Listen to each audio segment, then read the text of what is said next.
lagi di Learning Journal aku, Seviana Nur Aziza.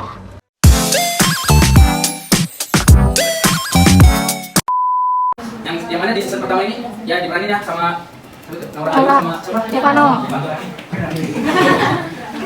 yang mana di season 1 ini Laura Ayu tuh nama aslinya ya? Nama filmnya pemainnya? Rea. Hai guys, balik lagi bersama gue dan Ima. Jadi hari ini kita baru selesai kelas mata kuliah perfilman. Jadi tujuan gue buat video ini dan bukan adalah untuk membuat learning journal.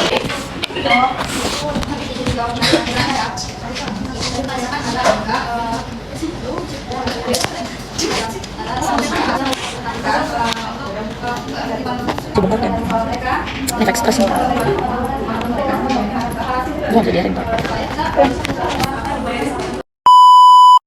Di video kali ini aku mau nge-review pertemuan ke-7 kemarin yang dibawakan oleh kelompok 5 tentang materinya tuh tentang unsur-unsur skenario dalam film. Nah, jadi dalam unsur-unsur dalam film ini kita ada beberapa hal nih yang mau kita bahas. Yang pertama ada format penulisan, ada logika bahasa, ada wawancara, ada rasionalisasi data, juga ada studi pustaka dan juga data visual dalam film. Oke, kita bahas tentang format penulisan. Jadi, format penulisan dalam praproduksi film ini ialah tentang cara menulis cerita film dengan cara yang mudah difahami oleh semua orang yang terlibat dalam pembuatan produksi film. Ini itu seperti cara atau aturan khusus gitu yang membantu kita untuk membuat dialog atau adegan atau misalkan deskripsi dengan cara tertentu agar semua orang ini bisa membayangkan cerita dengan jelas. Nah, dengan begitu tim produksi juga bisa bekerja sama dengan baik, memahami dengan baik apa yang harus dilakukannya untuk membuat film yang bagus gitu. Nah, format penulisannya itu ada margin itu jarak kosong antara tepi halaman dan kolom gitu. Nah, margin ini penting agar menjaga teks itu tidak berdesakan, tidak terlalu dekat, supaya pembaca ini nyaman saat membaca gitu. Nah, margin dalam format penulisan skenario itu ada batas atasnya 1 inci, batas bawahnya 1 inci, batas kanannya 1 inci, batas kirinya 1,5 inci. Nah, terus ada huruf. Pasti huruf udah pada tahu dong kayak gimana. Tapi dalam format penulisan skenario ini, kebanyakan pada semua skenario film yang ada, biasanya menggunakan huruf atau font Courier atau gimana ya. Itulah tulisannya.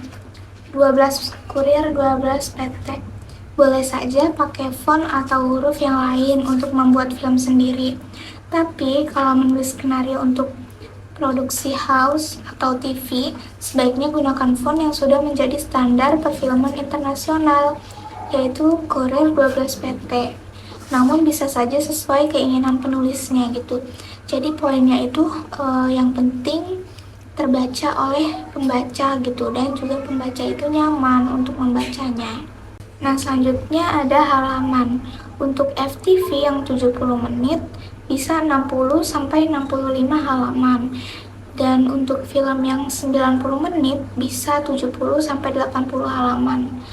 Nah, selanjutnya masih banyak yang lainnya. Nanti kalau aku jelasin panjang, nanti aku cantumin aja contohnya di sini. Contoh format penulisan skenario. Nah, selanjutnya logika bahasa. Logika itu kan kayak apa ya, kayak pemikiran gitu ya, pemikiran kita atau pemikiran orang lain gitu kan, pemikiran yang kritis gitu. Kalau di sini bentuk pemikiran yang dituangkan dengan bahasa tentu mengandung penalaran yang dapat ditelusuri melalui logika. Nah, dengan demikian logika dalam berbahasa berarti penggunaan logika di dalam menyampaikan hasil pemikiran yang dituangkan dalam bahasa. Jadi logika bahasa dalam praproduksi film ini mengacu pada bagaimana kita menggunakan bahasa atau kata-kata atau informasi dengan baik sebelum membuat produksi film gitu. Ini itu seperti memastikan bahwa semua orang itu benar-benar memahami apa yang harus dilakukannya, juga menghindari kebingungan juga sih gitu. Selanjutnya ada rasionalisasi data.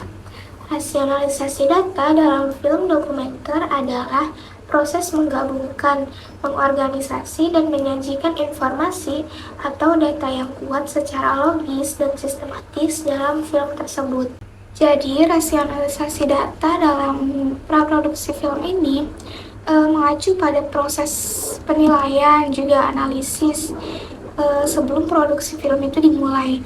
Ini tuh melibatkan seperti pengumpulan informasi, juga penentuan anggaran, serta perencanaan yang matang gitu terkait jadwal produksi, juga lokasi syuting dan kebutuhan lainnya. Seperti misalkan di mana atau kapan kita akan merekam adegan, juga mengerti berapa banyak uang yang harus kita keluarkan, yang kita butuhkan, juga yang pastinya memastikan bahwa tidak ada yang kita sia-siakan gitu, kita tidak menyia-nyiakan apapun gitu.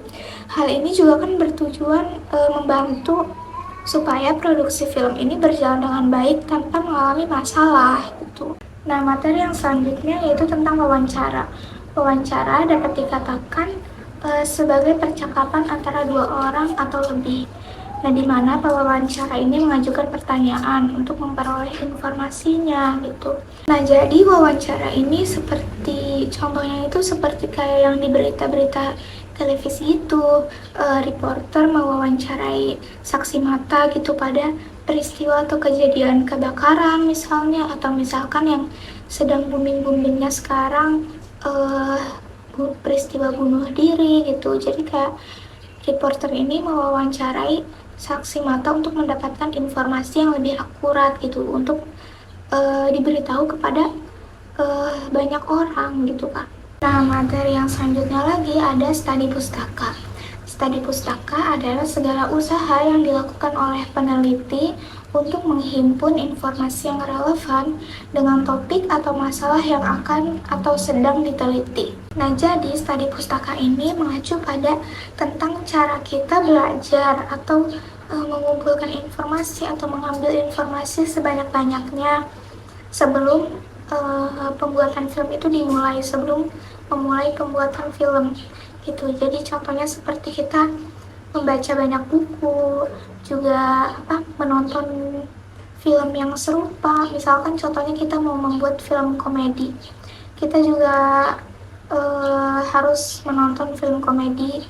Jadi kayak mempelajari dari film tersebut apa yang harus diambil supaya filmnya itu terlihat bagus, supaya komedinya itu terlihat, apa yang harus dilakukan. Nah, hal ini atau studi pustaka ini membantu kita mendapatkan inspirasi atau pemahaman yang mendalam tentang cara membuat film yang menarik, juga berbeda dari yang lainnya gitu. Materi yang selanjutnya ada data visual dalam film. Jadi visualisasi data dalam film ini adalah teknik yang digunakan untuk menggambarkan informasi atau data melalui elemen visual dalam konteks naratif dari film guna meningkatkan pemahaman audiens terhadap cerita atau topik tertentu dengan cara yang lebih menarik. Jadi yang saya pahami dalam data visual ini, visual itu kan kayak apa ya, kayak membayangkan atau bayangan gitu kan ya. Jadi dalam praproduksi film ini, data visual itu adalah gambar atau video yang digunakan untuk membantu seseorang memahami ide cerita sebelum pembuatan film itu dimulai gitu. Jadi contohnya itu seperti gambar atau sketsa gitu yang menunjukkan bagaimana adegan itu akan terlihat gitu, termasuk tempatnya atau karakternya atau suasana hati yang ingin ditampilkannya pada film tersebut nanti gitu. Jadi kan tim produksi kan juga terbantu untuk memiliki gambaran yang jelas gitu tentang bagaimana ide kita, bagaimana gambar itu akan terlihat gitu, supaya tim produksi juga bisa dapat bekerja secara efektif untuk bisa merealisasikan film tersebut gitu. Nah, sampai sini saja apa yang bisa aku sampaikan pada pertemuan ke-7 kemarin. Mohon maaf juga jika ada kesalahan dari apa yang aku sampaikan tadi. Sampai bertemu di pertemuan selanjutnya.